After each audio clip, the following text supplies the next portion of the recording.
لہذا ہم یوں کہتے ہیں کہ اللہ تعالیٰ نے عرش کے اوپر استوا فرمایا اپنی شان کے مطابق. سبحان اللہ. اب جیسی ان کی شان ہے اور اس شان کے مطابق جس طرح انہوں نے عرش کے اوپر استوا فرمایا یعنی سیدھے ہوئے یا قابو پایا یا اس پر بیٹھے، وہ جیسے ان کی شان ہے اس کے مطابق ہوا. ہمارا اس پر ایمان ہے. اس سے زیادہ اس میں بحث کرنا فضول، نہ اس کی ضرورت. اور پھر ہماری چھوٹی سی عقل اتنی بڑی اور باریک بات کو سمجھنے سے بھی قاصر، تو ایسے گھوڑے دوڑانے کا کوئی فائدہ نہیں سوائے پریشانی کے یا گمراہی کے. اللہ بچائے.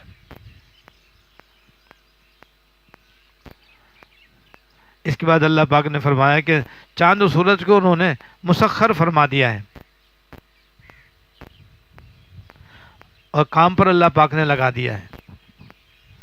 اس میں اللہ تعالیٰ نے اس طرح اشارہ فرمایا کہ بھئی جو روزانہ سورج نکلتا ہے ڈوبتا ہے نکلتا ہے ڈوبتا ہے، یا یکم کو چاند نظر آتا ہے پھر وہ چھوٹا ہوتا ہے، پھر بڑھتے بڑھتے 14ویں رات کا چاند بنتا ہے، پھر چھوٹے ہوتے ہوتے غائب ہوتا ہے. یہ جو تم ہر مہینے دیکھتے ہو اور چاند سورج کے نکلنے کو روزانہ دیکھتے ہو، یہ بے مقصد نہیں ہے، با مقصد ہے.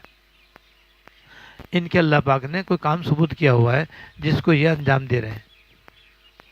وہ انتہائی نظم و ضبط اور پابندی کے ساتھ کر رہے ہیں جس میں ذرہ برابر کسی دن بھی 1 سیکنڈ کا بھی فرق نہیں ہوتا. اللہ اکبر.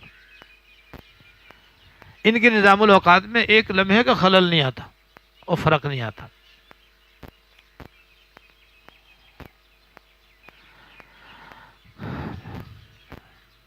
تو جب اللہ پاک نے ان کے سپرد اتنی زبردست خدمت کی ہوئی ہے کہ ساری دنیا کی یہ دونوں مل کر خدمت کر رہے ہیں، جو آپ بعد میں انشاءاللہ بیان کیا جائے کہ ان کے طلوع غروب سے کیا ہوتا ہے انشاءاللہ.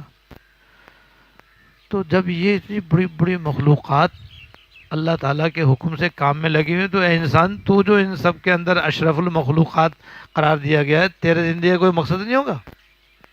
یقیناً ہوگا. کہ اتنی بڑی بڑی مخلوقات تو انسانی خدمت کریں اور انسان کا پیدا کرنے کا کوئی مقصد ہی نہ ہو، یہ کیسے ہو سکتا ہے؟ لہذا فرمایا بھائی تمہارا مقصد یہ ہے کہ تم آخرت کا یقین کرو. سبحان اللہ.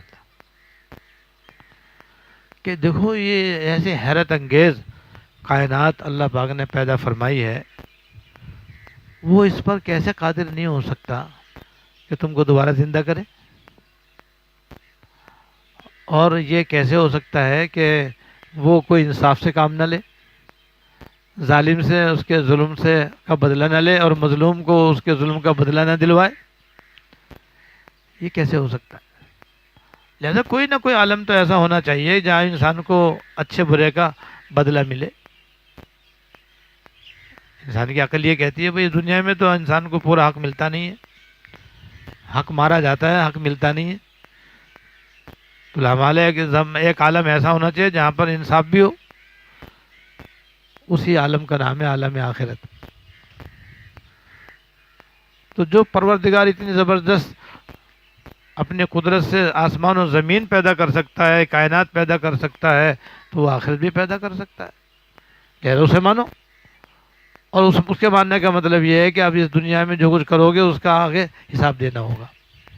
وہاں حساب نیکیوں کے بدلے نیکیاں ملیں گی، نیک کاموں کے بدلے نیکیاں ملیں گی، گناہوں کے بدلے سزا ملے گی.